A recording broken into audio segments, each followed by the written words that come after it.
And local education leaders are ramping up their efforts to protect students' rights regardless of immigration status.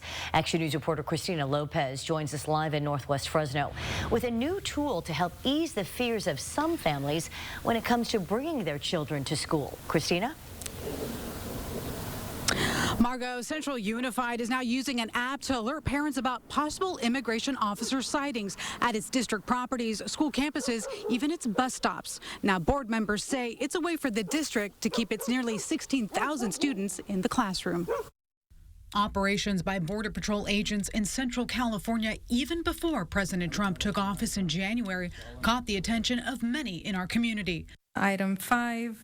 That includes Central Unified board members. The effects throughout the week were undocumented residents in Fresno not showing up for work, and some students that should have been in school stayed home because those families were afraid of being detained on their way to school. Agents have said their first focus is people with criminal ties or convictions, but many worry about so-called collateral detainments. The board requested information on what training is being provided to staff, administrative regulations, and Central Unified, what are we doing to protect our students and inform families. During its March 11th meeting, the school board updated the language in its Safe Learning for All policy while keeping it compliant with federal and state laws. All in favor, please say aye.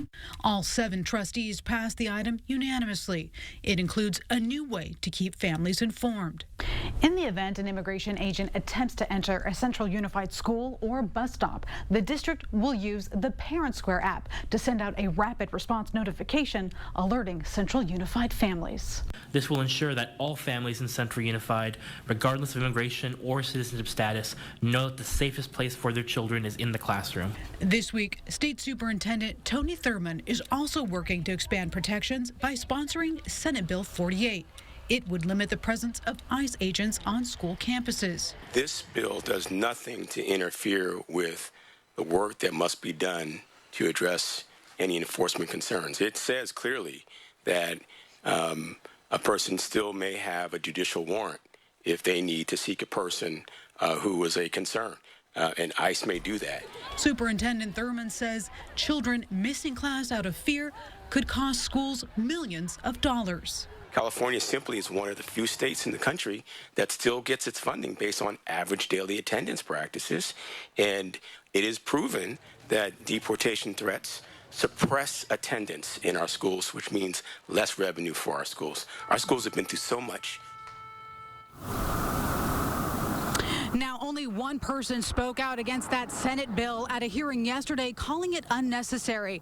As for Central Unified, the district says it has not had any recent sightings of immigration officers at any of its 26 school sites and has not had to use the Parent Square app to send any type of notifications. Live in Northwest Fresno, Christina Lopez, ABC 30 Action News.